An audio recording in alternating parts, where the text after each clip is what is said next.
Rail सफर में भीख मांगने के दौरान एक भिखारी को एक सूट बूट पहने सेठ जी दिखे।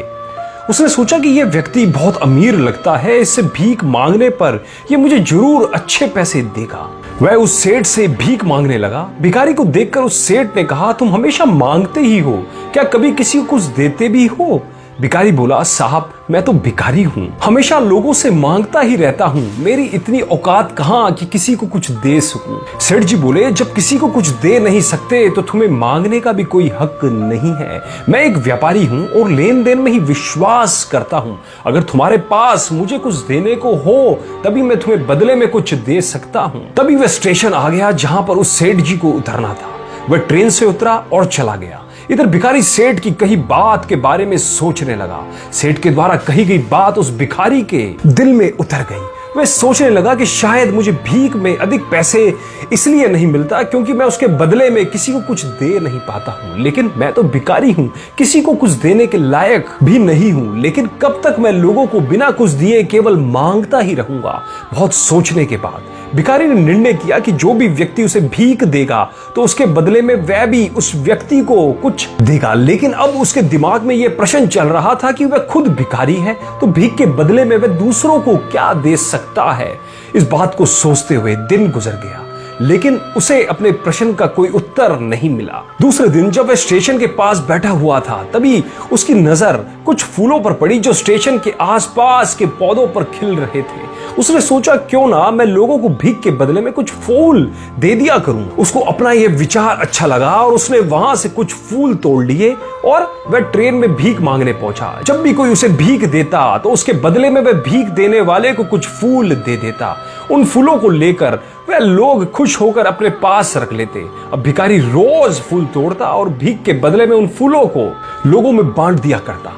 कुछ दिनों में उसने महसूस किया कि अब उसे बहुत अधिक लोग भीख देने लगे हैं। वह स्टेशन के पास के सभी फूलों को तोड़ लाता। जब तक उसके पास फूल रहते तब तक उसे बहुत से लोग भीख देते थे, लेकिन जब फूल बांटते बांटते खत्म हो जाते तो उसे भीख नहीं मिलती थी। अब रोज ऐसा ही चलता रहता था। एक दिन जब वह भीख मांग रहा था तो उसने देखा कि वही सेठ जी ट्रेन में बैठे हैं जिसकी वजह से उसे भीख के बदले फूल देने की प्रेरणा मिली थी। वह तुरंत उस व्यक्ति के पास पहुंच गया और भीख मांगते हुए बोला, आज मेरे पास आपको देने के लिए कुछ फूल है, आप मुझे भीख दीजिए, बदले में मैं आपको कुछ फूल दे दूंगा। सेठ ने उसे भीख के रूप में कुछ पैसे दे दिए और भिखारी ने कुछ फूल उसे दे दिए।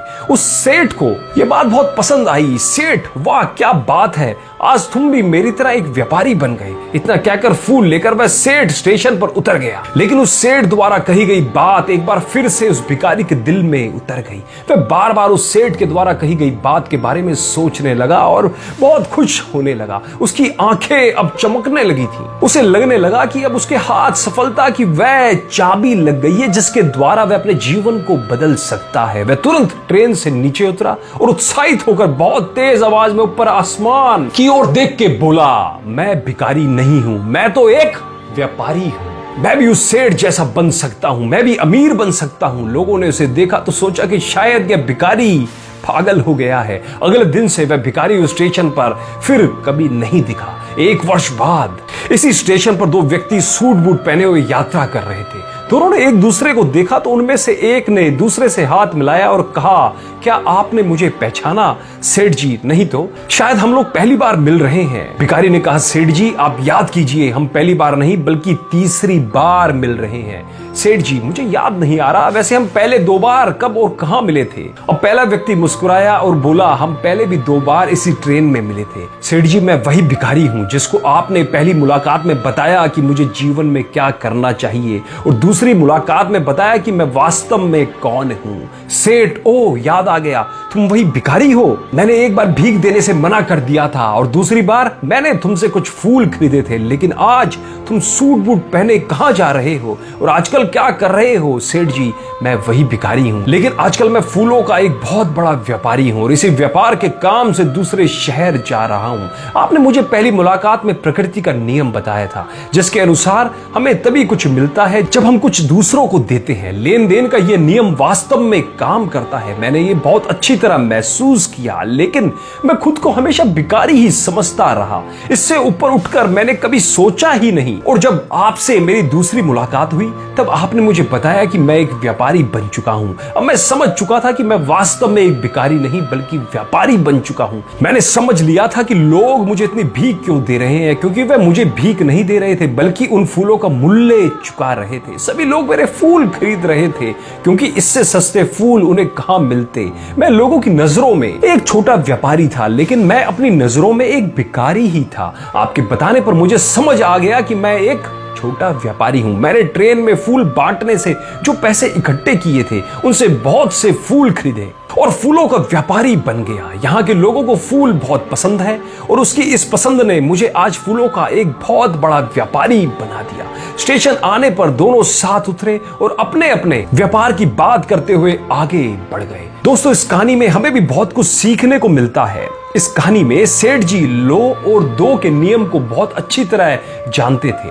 दुनिया के सभी बड़े व्यापारी पूंजीपति इस नियम का पालन करके ही बड़े हुए हैं। तो दोस्तों, यदि आपको भी अपनी फील्ड में सक्सेस होना है, यदि आप जो भी कार्य कर रहे हैं उसमें आपको सफलता प्राप्त करनी है, तो हमेशा ये सिद्धांत को अपनाओ कि सामने वाले को आप क्या दे सकते हैं। अगर आप उसे अच्छा देंगे तो अवश्य निश्चित तौर पे आपको कुछ अच्छा ही मिलेगा।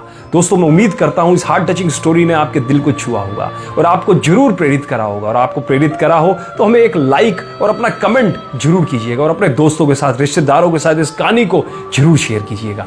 धन्यवाद।